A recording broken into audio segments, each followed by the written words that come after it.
Hi hello ಎಲ್ರಿಗೂ ನಮಸ್ಕಾರ. ಎಲ್ರು ಹೇಗಿದ್ದೀರಾ? ನಾನು ಸೂಪರ್ ಆಗಿದ್ದೀನಿ. ಇವತ್ತು ನಾವು ಫ್ಯಾಮಿಲಿ ಎಲ್ಲ ಮಂತ್ರಾಲಯಕ್ಕೆ ಹೋಗ್ತಾ ಇದೀವಿ. ಸೊ ನಾವು ಟ್ರೈನ್ ಅಲ್ಲಿ ಮಂತ್ರಾಲಯಕ್ಕೆ ಹೋಗ್ತಾ ಇದೀವಿ. ಸೊ ಈ ಜರ್ನಿ ಹೇಗಿರುತ್ತೆ ಅಂತ ನಿಮ್ಮೊಟ್ಟಿಗೆ ಕೂಡ ಶೇರ್ ಮಾಡ್ಕೊತೀನಿ. ಹಾಗೇನೆ ಈ ಬೆಂಗಳೂರಿಂದ ಮಂತ್ರಾಲಯದವರೆಗೂ ಹೋಗೋ ಡೀಟೇಲ್ಸ್, ಹಾಗೇನೆ ಟ್ರೈನ್ ಡೀಟೇಲ್ಸ್, ರೂಮ್ ಡೀಟೇಲ್ಸ್ ಎಲ್ಲದನ್ನು ನಾನು ವಿಡಿಯೋ ಎಂಡಲ್ಲಿ ನಿಮ್ಮೊಟ್ಟಿಗೆ ಶೇರ್ ಮಾಡ್ತೀನಿ. ಸೊ ಇವಾಗ ಫಸ್ಟ್ ಹೋಗಿ ರೆಡಿ ಆಗಿ ಬರೋಣ. ಸೊ ಇವಾಗ ರೆಡಿಯಾಗಿ ಬಂದಿದ್ದಾಯ್ತು. ನಾವು ಮೆಜೆಸ್ಟಿಕ್ ಇಂದ ನಾಂದೇಡ್ ಎಕ್ಸ್ಪ್ರೆಸ್ ಅಲ್ಲಿ ಮಂತ್ರಾಲಯ ರೀಚ್ ಆಗ್ತೀವಿ. ಬನ್ನಿ ಹೋಗೋಣ. ಇನ್ನೇನು ಮೆಜೆಸ್ಟಿಕ್ನ ರೀಚ್ ಆಗ್ತಾ ಇದ್ದೀವಿ. ಮುಂಚೆ ಎಲ್ಲ ಸಮ್ಮರ್ ರಜಾ ಬಂತು ಅಂದರೆ ಊರಿಗೆ ಹೋಗಬೇಕು ಅಥವಾ ಎಲ್ಲೋ ಟ್ರಿಪ್ ಹೋಗಬೇಕು ಅಂದರೆ ಮಾತ್ರ ಮೆಜೆಸ್ಟಿಕ್ಕಿಗೆ ಹೋಗ್ತಾ ಇದ್ವಿ.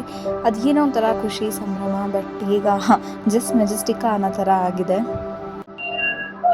ಸೊ ನಾವ್ ಇವಾಗ ಮೆಜೆಸ್ಟಿಕ್ ಬಂದಿದ್ದಾಯ್ತು. ಇವಾಗ ನಾಂದೇಡ್ ಎಕ್ಸ್ಪ್ರೆಸ್ ನ ಹತ್ಕೊಂಡು ನಾವು ಮಂತ್ರಾಲಯ ರೋಡ್ಗೆ ರೀಚ್ ಆಗಕ್ಕೆ ಮಾರ್ನಿಂಗ್ ಆಗುತ್ತೆ. ಇದು 11:20ಗೆ ಮೆಜೆಸ್ಟಿಕ್ ಇಂದ ಹೊರಡೋದು. ಮಾರ್ನಿಂಗ್ 7:45 ಅಷ್ಟರಲ್ಲಿ ಮಂತ್ರಾಲಯ ರೋಡ್ಗೆ ರೀಚ್ ಆಗ್ತೀವಿ. ಸೊ ಬನ್ನಿ ಹೋಗೋಣ. This thing is mandatory, guys.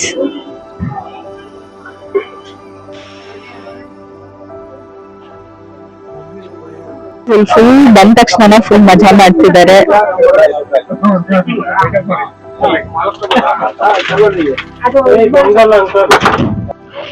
ಇವಾಗ ನಾವು ಟ್ರೈನ್ ಹತ್ತಿದ್ದೀವಿ. ಎಕ್ಸಾಕ್ಟ್ 11:20ಗೆ ಮೆಜೆಸ್ಟಿಕ್ ಇಂದ ಹೊರಟಿದೆ. ಸೊ ಇವಾಗ ಮಲ್ಕೊಂಡು ಮಾರ್ನಿಂಗ್ ಎದ್ದಳು ಅಷ್ಟರಲ್ಲಿ ನಾವು ಮಂತ್ರಾಲಯಂ ರೋಡ್ ರೀಚ್ ಆಗಿರ್ತೀವಿ. 7:45 ಮಂತ್ರಾಲಯಂ ರೋಡ್ ರೀಚ್ ಆಗ್ತಾನೆ. ಸೊ ಇವಾಗ ಮಲ್ಕೊಳ್ಳೋಣ. ನಾವು ಮಾರ್ನಿಂಗ್ ಎದ್ದೇಳೋ ಅಷ್ಟೊತ್ತಿಗೆ ಆಲ್ರೆಡಿ ಇನ್ನೇನು ಮಂತ್ರಾಲಯ ಹತ್ರನೇ ಇದ್ವಿ. ಇನ್ನು ಸ್ವಲ್ಪ ಹೊತ್ತು ಮಾತ್ರ ಉಳಿದಿತ್ತು. ಜರ್ನಿ ಮಾತ್ರ ತುಂಬಾ ಬ್ಯೂಟಿಫುಲ್ ಆಗಿತ್ತು. ನೀವು ನೋಡ್ತಿರೋ ಹಾಗೆ ಸುತ್ತ ಗ್ರೀನರಿ ಇದ್ದಿದ್ದರಿಂದ ಟೈಮ್ ಹೋಗಿದ್ದೆ ಗೊತ್ತಾಗಲಿಲ್ಲ. ಸೊ ಬೇಗನೆ ನಾವು ಮಂತ್ರಾಲಯಗೆ ರೀಚ್ ಆದ್ವಿ. ಇವಾಗ ಮಾರ್ನಿಂಗ್ ಒಂದು 8:10 ಆಗಿದೆ. ಮಂತ್ರಾಲಯಂ ರೋಡ್ ರೀಚ್ ಆಗಿದೀವಿ. ಇವಾಗ ಇಲ್ಲಿಂದ ಟೆಂಪಲ್ ಹೋಗ್ಬೇಕಂದ್ರೆ ನಾವು ಆಟೋ ಅಥವಾ ಇಲ್ಲಿ ಜೀಪ್ಸ್ ಇರುತ್ತೆ, ಅದ್ರ ಮೂಲಕ ನಾವು ದೇವಸ್ಥಾನಕ್ಕೆ ಹೋಗ್ಬೇಕಾಗುತ್ತೆ. ಸ್ಟೇಷನ್ ಹೊರಗಡೆನೆ ಆಟೋ ಅಥವಾ ಜೀಪ್ಸ್ ಅವೈಲಬಿಲಿಟಿ ಕೂಡ ಇದೆ. ಸೊ ಬನ್ನಿ ಹೋಗೋಣ. And yes, I am extremely sorry for that voice. ಅಲ್ಲಿ ತುಂಬಾ ಸೌಂಡು ನಾಯ್ಸ್ ಇದ್ದಿದ್ದರಿಂದ, ಡಿಸ್ಟರ್ಬೆನ್ಸ್ ಇದ್ದಿದ್ದರಿಂದ ಮೈಕಲ್ಲಿ ವಾಯ್ಸ್ ನೀಟಾಗಿ ಕವರ್ ಆಗಿಲ್ಲ. ತುಂಬಾ ಲೈಕ್ ಒಂಥರ ಡಿಸ್ಟರ್ಬೆನ್ಸ್ ಇತ್ತು. And I am extremely sorry for that. ಹಾಗೆಯೇ ನಾವು ಟ್ರೈನಿಂದ ಇಳಿದ ತಕ್ಷಣ ಇನ್ನೇನು ಅಲ್ಲಿ ಸ್ಟೇಷನಿಂದ ಹೊರಗಡೆ ಹೋಗಿದ ತಕ್ಷಣ ಸಾಕಷ್ಟು ಆಟೋ, ಕ್ಯಾಬ್ಸ್, ಹಾಗೆಯೇ ಟಿ ಆ ಥರ ಸಾಕಷ್ಟು ವೆಹಿಕಲ್ಸ್ ಇತ್ತು. ನೀವು ತುಂಬ ಜನ ಇದ್ದರೆ ಆ ಥರ ನಿಮ್ಮದೇ ಓನ್ ವೆಹಿಕಲ್ ಮಾಡ್ಕೊಂಡು ಕೂಡ ಹೋಗ್ಬೋದು. ಸಾಕಷ್ಟು ಆಪ್ಷನ್ಸ್ ಕೂಡ ಇತ್ತು, ಅಥವಾ ಸೀಟ್ ಲೆಕ್ಕದಲ್ಲಿ ಕೂಡ ನೀವು ಹೋಗ್ಬೋದಾಗಿತ್ತು. ಸೊ ಜಸ್ಟ್ ಸ್ಟೇಷನಿಂದ ಹೊರಗಡೆ ಬಂದ ತಕ್ಷಣವೇ ನಿಮಗೆ ಈ ಫೆಸಿಲಿಟಿ ಸಿಗುತ್ತೆ. ನಾವು ಚೂಸ್ ಮಾಡ್ಕೊಂಡಿದ್ದು, ನಾವು ಜಸ್ಟ್ ಒಂದು 6 ಮೆಂಬರ್ಸ್ ಇದ್ದಿದ್ದರಿಂದ ನಾವು ಒಂದು ಆಟೋನೇ ನಮಗೆ ಅಂತಲೇ ತೊಗೊಂಡು ಹೋದ್ವಿ. ಸೊ ತುಂಬಾ ಬೇಗ ಒಂದು 15-20 ನಿಮಿಷದಲ್ಲಿ ನಾವು ಆಲ್ಮೋಸ್ಟ್ ಸ್ಟೇಷನಿಂದ ದೇವಸ್ಥಾನಕ್ಕೆ ರೀಚ್ ಆದ್ವಿ. ಸೊ ಇನ್ನೇನು ಮಂತ್ರಾಲಯದಿಂದ ಸ್ಟೇಷನಿಂದ ಹೊರಟು ಆಟೋಲ್ಲಿ ನಾವು ಮಂತ್ರಾಲಯಕ್ಕೆ ಹೋಗ್ತಾ ಇದ್ದೀವಿ. ಇದೊಂಥರ ತುಂಬಾ ಡಿಫ್ರೆಂಟ್ ಯುನೀಕ್ ಎಕ್ಸ್ಪೀರಿಯನ್ಸ್. ನಾವು ಬೆಂಗಳೂರು ಸಿಟಿಯಲ್ಲಿದ್ದು ಬರೀ ಲೈಕ್ BMTC, ಮೆಟ್ರೋ ಅಂತ ಇದರಲ್ಲೇ ಓಡಾಡ್ತಿರ್ತೀವಿ. ಈ ಥರ ಒಂದು ಹೊಸ ಎಕ್ಸ್ಪೀರಿಯನ್ಸ್ ತುಂಬಾ ಚೆನ್ನಾಗಿತ್ತು. ಇನ್ನೇನು ರಾಯರ ಸನ್ನಿಧಾನಕ್ಕೆ ಹೋಗೋ ಅಷ್ಟೊತ್ತಿಗೆ ಸಾಕಷ್ಟು ಹಸುಗಳನ್ನ ನೋಡಿದ್ವಿ. ತುಂಬಾ ಖುಷಿ ಆಯಿತು. ಹಾಗೆಯೇ ಇಲ್ಲಿ ನಿಮಗೆ ತುಂಬ ಹೋಟೆಲ್ಸ್ ಅಥವಾ ಹೋಮ್ ಸ್ಟೇಸ್ ಕೂಡ ಅವೈಲೇಬಲ್ ಇರುತ್ತೆ. ಹಾಗೆಯೇ ಈ ಥರ ನಾವು ಸ್ಟೇ ಆಗಿದ್ದಂಥ ರೂಮ್ ಬಗ್ಗೆ ಕೂಡ ನಾನು ಲಾಸ್ಟಲ್ಲಿ ನಿಮಗೆ ತಿಳಿಸ್ಕೊಡ್ತೀನಿ. ಇವಾಗ ದೇವಸ್ಥಾನಕ್ಕೆ ಹೋಗಬೇಕು. ಸ್ನಾನ ಮಾಡ್ಕೊಂಡು ರೆಡಿ ಆಗಿದ್ದಾಯಿತು. ಇವಾಗ ದೇವಸ್ಥಾನಕ್ಕೆ ಹೋಗೋಣ. ರಾಯರ ಮಠಕ್ಕೆ ಹೋಗೋದೇ ಒಂಥರ ತುಂಬ ಖುಷಿಯಾದಂಥ ವಿಷಯ. ಅಲ್ಲಿ ಹೋದ ತಕ್ಷಣ ಒಂಥರ ಪಾಸಿಟಿವ್ ಎನರ್ಜಿ, ತುಂಬ ಚೆನ್ನಾಗಿತ್ತು. ಹಾಗೆಯೇ ತುಂಬ ಅಂದರೆ ತುಂಬ ಒಳ್ಳೆ ದರ್ಶನ ಆಯಿತು. ರಾಯರನ್ನ ಕಣ್ಣು ತುಂಬ ನೋಡ್ಕೊಂಡು ಬಂದ್ವಿ. ಹಾಗೆಯೇ ತುಂಬಾ ಬೇಜಾರಾಗಿದೆ, ಏನು ಸರಿ ಹೋಗ್ತಿಲ್ಲ ಅಂದಾಗ ಖಂಡಿತ ಮಂತ್ರಾಲಯಕ್ಕೆ ಅಥವಾ ನಿಮ್ಮ ಹತ್ತಿರದಲ್ಲಿರೋ ರಾಘವೇಂದ್ರ ಸ್ವಾಮಿ ಮಠಕ್ಕೆ ಅಥವಾ ಯಾವುದಾದ್ರೂ ದೇವಸ್ಥಾನಕ್ಕೆ ಖಂಡಿತ ಹೋಗಿ. ತುಂಬಾ ಸಮಾಧಾನ ಆಗುತ್ತೆ ಮನಸ್ಸಿಗೆ. ಇವಾಗ ನಮ್ ದರ್ಶನ ಎಲ್ಲ ಆಗಿದೆ ಫ್ರೆಂಡ್ಸ್. ತುಂಬಾನೇ ಒಳ್ಳೆ ದರ್ಶನ ಆಯ್ತು. ಇವಾಗ ಮುಗಿಸ್ಕೊಂಡು ನಾವು ನದಿ ಹತ್ರ ಹೋಗ್ತಾ ಇದೀವಿ, ತುಂಗಭದ್ರಾ ನದಿ ಹತ್ರ. ಸೊ ಒಂದ್ ಕಡೆನ ತುಂಬಾ ಗಲೀಜಿದೆ ಅಂತ ಹೇಳ್ತಾ ಇದ್ರು. ಸೊ ಇನ್ನೊಂದ್ ಸೈಡ್ ಅಲ್ಲಿ ನಾವು ಇವಾಗ ನದಿ ಕಡೆ ಹೋಗ್ತಾ ಇದೀವಿ. ಸೊ ಬನ್ನಿ ಹೋಗೋಣ. ನಾವು ಹೋಗಿದ್ದಂಥ ಟೈಮಲ್ಲಿ ಮಳೆ ಜಾಸ್ತಿ ಬಂದಿದ್ದರಿಂದ ನೀರಲ್ಲಿ ಸಾಕಷ್ಟು ಫೋರ್ಸ್ ಇತ್ತು. ಸೊ ಹಾಗಾಗಿ ಯಾರನ್ನೂ ಒಳಗೆ ಹೋಗೋಕ್ಕೆ ಅಂದರೆ ನೀರ ಹತ್ರ ಹೋಗೋಕ್ಕೆ ಬಿಟ್ಟಿರಲಿಲ್ಲ. ಎಲ್ಲ ಕಡೆ ಈ ಥರ ಕಂಬಿ ಹಾಕಿ ಕ್ಲೋಸ್ ಮಾಡಿದ್ರು. ಸೊ ನಾವು ದೂರದಲ್ಲೇ ನೋಡಿಕೊಂಡು ವಾಪಸ್ ಬಂದ್ವಿ. ಹಾಗೆಯೇ ರಿಟರ್ನ್ ರೂಮ್ಗೆ ಹೋಗುವಾಗ ಈ ಥರ ನೋಡಿದ್ವಿ, ಅಲ್ಲಿ ಮೇನ್ ರೋಡಲ್ಲೇ ಸಾಕಷ್ಟು ಅಂಗಡಿಗಳಿವೆ. ಶಾಪಿಂಗ್ ಮಾಡೋವಂಥವ್ರು ಕೂಡ ಖಂಡಿತ ಇಲ್ಲಿ ಏನಾದರೂ ತೊಗೋಬೋದು. ಸೊ ಗೈಸ್, ಇವಾಗ ಈವ್ನಿಂಗ್ ಒಂದು 4:30 ಆಗಿದೆ. ಒಂದ್ ಸ್ವಲ್ಪ ಹಂಗೆ ಏನಾದ್ರು ಇಲ್ಲಿ ಶಾಪಿಂಗ್ ಎಲ್ಲ ಮಾಡ್ಕೊಂಡು ತಿನ್ಕೊಂಡು ಹಂಗೆ ಇನ್ನೊಂದ್ಸಲ ದರ್ಶನಕ್ಕೆ ಹೋಗೋಣ ಅಂತ ಹೊರಟಿದೀವಿ. ಸೊ ಇಲ್ಲಿ ಏನ್ ಚೆನ್ನಾಗಿರುತ್ತೆ ಅಂತ ಗೊತ್ತಿಲ್ಲ, ಬಟ್ ನೋಡೋಣ ಅಲ್ಲೋದ್ಮೇಲೆ ಏನ್ ಚೆನ್ನಾಗಿರುತ್ತೆ. ಹಾಗೇನೆ ಇಲ್ಲಿ ಶಾಪಿಂಗ್ ಕೂಡ ಏನೇನ್ ಮಾಡ್ಬೋದು ಅಂತ ಇವಾಗ ಅಲ್ಲಿ ಹೋಗ್ಬಿಟ್ಟು ತೋರಿಸ್ತೀನಿ, ಬನ್ನಿ.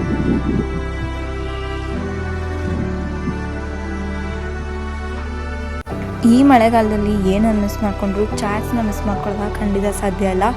ಸೊ ಇಲ್ಲೇನೋ ಹೊಸದಾಗಿ ಒಂಥರ ಡಿಫ್ರೆಂಟಾಗಿ ಪಾನಿಪುರಿ ಆ ಥರ ಚಾಟ್ಸ್ನೆಲ್ಲ ಮಾಡ್ತಾಯಿದ್ರು. ಸೊ ನಾವು ಹಾಗೆಯೇ ಒಂದು ಸ್ವಲ್ಪ ಸೇವ್ ಪುರಿ ಪಾನಿಪುರಿ ಎಲ್ಲ ಟ್ರೈ ಮಾಡಿದ್ವಿ, ಚೆನ್ನಾಗಿತ್ತು ಟೇಸ್ಟ್ ವೈಸ್. ಮೆಣಸಿನಕಾಯಿ ಬೋಂಡ, ಅದ್ರ ಜೊತೆಗೆ ಮಿರ್ಚಿ ಮಂಡಕ್ಕಿ, ಅದ್ರ ಜೊತೆಗೆ ಸ್ವಲ್ಪ ಚಟ್ನಿ ಪುಡಿ, ಕೆಂಪು ಚಟ್ನಿ ಪುಡಿ, ತುಂಬಾ ಚೆನ್ನಾಗಿದೆ.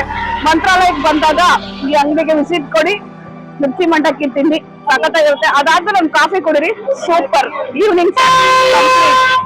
ನಾವು ಸಾಯಂಕಾಲದವರೆಗೂ ಇಲ್ಲಿದ್ದಕ್ಕೆ ಕಾರಣನೇ ರಥೋತ್ಸವ ನೋಡಬೇಕು ಅಂತ. ಸೊ ಇವಾಗ ನಾವು ಮತ್ತೆ ದೇವಸ್ಥಾನಕ್ಕೆ ಹೋಗ್ತಾ ಇದ್ದೀವಿ ರಥೋತ್ಸವನ ನೋಡ್ಕೊಂಬರೋಕ್ಕೆ. ಸೊ ನೀವು ಕೂಡ ರಥೋತ್ಸವನ ನೋಡಿ ಕಣ್ತುಂಬ್ಕೊಳ್ಳಿ. ನೋಡಿ, ಎಲ್ಲರ ಜೀವನದಲ್ಲಿನೂ ದುಃಖ, ನೋವು, ಕಷ್ಟ ಎಲ್ಲ ಇದ್ದೇ ಇರುತ್ತೆ.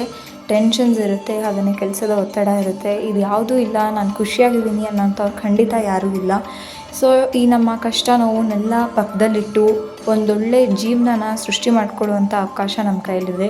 ಆ ಅವಕಾಶದ ಕಡೆ ಹೇಗೆ ನಾವು ನಮ್ಮ ಜೀವನನ ಖುಷಿಯಾಗಿ ಇಟ್ಕೋಬೋದು ಅನ್ನೋದ್ರ ಕಡೆ ನಮ್ಮ ಗಮನನ ಹರಿಸೋಣ, ಎಲ್ಲರೂ ಖುಷಿಯಾಗಿರೋಣ. ಸೊ ಇದು ನನ್ನ ಮನಸ್ಸಿನ ಮಾತು. ಸೊ ನಿಮ್ಗೇನು ಅನಿಸುತ್ತೆ ಅಂತ ಕಮೆಂಟಲ್ಲಿ ಹೇಳಿ. ಸೊ ಗುಡ್ ಮಾರ್ನಿಂಗ್ ಫ್ರೆಂಡ್ಸ್, ಇವಾಗ ಮಾರ್ನಿಂಗ್ 7:45 ಆಗಿದೆ. ನಾವು ಯಶವಂತಪುರ ರೀಚ್ ಆಗಿದ್ದೀವಿ. Night actually 1 hour 45 minutes train delay ಆಗಿತ್ತು. ಸೊ ಮಾರ್ನಿಂಗ್ ರೀಚ್ ಆಗೋದು ಲೇಟ್ ಆಗ್ಬೋದು ಅಂತ ಅನ್ಕೊಂಡಿದ್ವಿ, ಬಟ್ ಕರೆಕ್ಟ್ ಟೈಮ್ ಮೇಲೆ ಯಶವಂತಪುರ ಬಂದು ರೀಚ್ ಆಗಿದ್ದಾರೆ. ಸೊ ನೈಟ್ ನಾವು ಆಲ್ಮೋಸ್ಟ್ ಒಂದು 2 o'clock ಅನ್ನಂಗೆ ಟ್ರೈನ್ ಹತ್ತಿದ್ದು. ಇವಾಗ 7:45 ಅಷ್ಟೊತ್ತಿಗೆ ಆಲ್ರೆಡಿ ಬೆಂಗಳೂರಲ್ಲಿ ಇದ್ದೀವಿ. ಸೊ ಇವಾಗ ಮನೆಗೆ ಹೋಗಿ ಟ್ರೈನ್ ಡೀಟೇಲ್ಸ್ ಹಾಗೇನೆ ರೂಮ್ ಡೀಟೇಲ್ಸ್ ಎಲ್ಲ ಶೇರ್ ಮಾಡ್ತೀನಿ.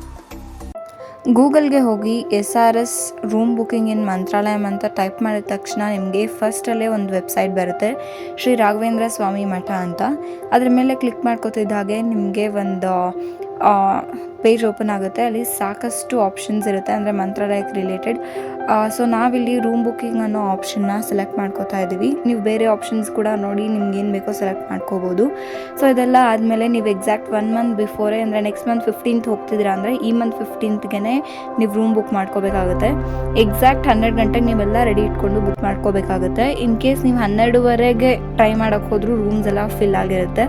ಸೊ ಚೆಕ್ಔಟು ಚೆಕ್-ಇನ್ ಟೈಮ್ ಎಲ್ಲ ನೀವು ನೋಡಿಕೊಂಡು ನಿಮಗೆ AC ನಾನ್ AC ಯಾವ ಥರ ರೂಮ್ ಬೇಕೋ ಅದನ್ನು ಚೆಕ್ ಮಾಡ್ಕೋಬೋದು. ನಾವಿದ್ದಿದ್ದ ರೂಮಲ್ಲಿ ನಾವು ಆನ್ಲೈನಲ್ಲಿ 500 rupees ಪೇ ಮಾಡಿದ್ವಿ. ಹಾಗೆಯೇ ಅಲ್ಲಿ ಹೋದ್ಮೇಲೆ 1000 rupees ಡೆಪಾಸಿಟ್ ಕೊಟ್ಬಿಟ್ಟು ಅದಾದಮೇಲೆ ಅದರಲ್ಲಿ 500 ನಾನ್ ರಿಫಂಡಬಲ್, ಹಾಗೆಯೇ 500 ನಾವು ಕೀ ಕೊಟ್ಟಾಗ ನಮಗೆ ವಾಪಸ್ ಕೊಡ್ತಾರೆ. ಸೊ ನಾವು ಟೋಟಲ್ ಪೇ ಮಾಡಿದ್ದು 1000 rupees. ನಾವಿದ್ದಿದ್ದು ಅಂದರೆ ಮಾರ್ನಿಂಗ್ ಹೋಗಿ ಈವ್ನಿಂಗ್ವರೆಗೂ ನಾವು ಸ್ಟೇ ಮಾಡಿದ್ದು. ಸೊ ಅದಕ್ಕೆ ನಾವು 1000 rupees ಪೇ ಮಾಡಿದ್ವಿ. ಸೊ ಈ ಥರ ನೀವು 1000 rupees ಪೇ ಮಾಡಿ 500 rupees ಮತ್ತೆ ವಾಪಸ್ ಇಸ್ಕೋಬೋದು. ಅದಾದಮೇಲೆ ಟ್ರೈನ್ ಬುಕ್ಕಿಂಗಿಗೆ IRCTC ವೆಬ್ಸೈಟ್ಗೆ ಹೋಗಿ ಅಲ್ಲಿ ನೀವು ಬೆಂಗಳೂರಿಂದ ಅಥವಾ ನೀವು ಯಾವ ಕಡೆಯಿಂದ ಹೋಗ್ತಾ ಇದ್ದೀರಾ ಅನ್ನೋದ್ರ ಮೇಲೆ ಸ್ಟೇಷನ್ನ ಸೆಲೆಕ್ಟ್ ಮಾಡ್ಕೋಬೇಕಾಗುತ್ತೆ. ಸೊ ಮಂತ್ರಾಲಯಂ ರೋಡ್ಗೆ ನೀವು ಡೆಸ್ಟಿನೇಷನ್ ಸ್ಟೇಷನ್ನ ಹಾಕಿದ್ರೆ ನಿಮಗೆ ಯಾವ್ಯಾವ ಟ್ರೈನ್ ಅವೈಲೇಬಿಲಿಟಿ ಇರುತ್ತೋ ಅದೆಲ್ಲ ಲಿಸ್ಟ್ ಬರುತ್ತೆ.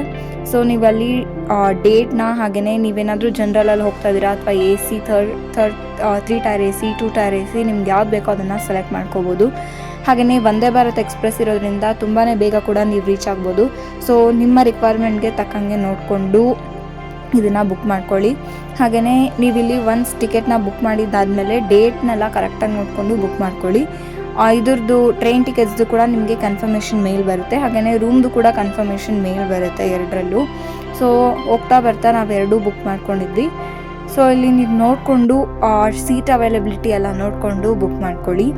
ಇದಾದಮೇಲೆ ಕೆಲವ್ರು ವೆಯ್ಟಿಂಗ್ ಲಿಸ್ಟ್ ಇದ್ರೂ ಕೂಡ ಬುಕ್ ಮಾಡ್ಕೊಂಡಿದ್ರು.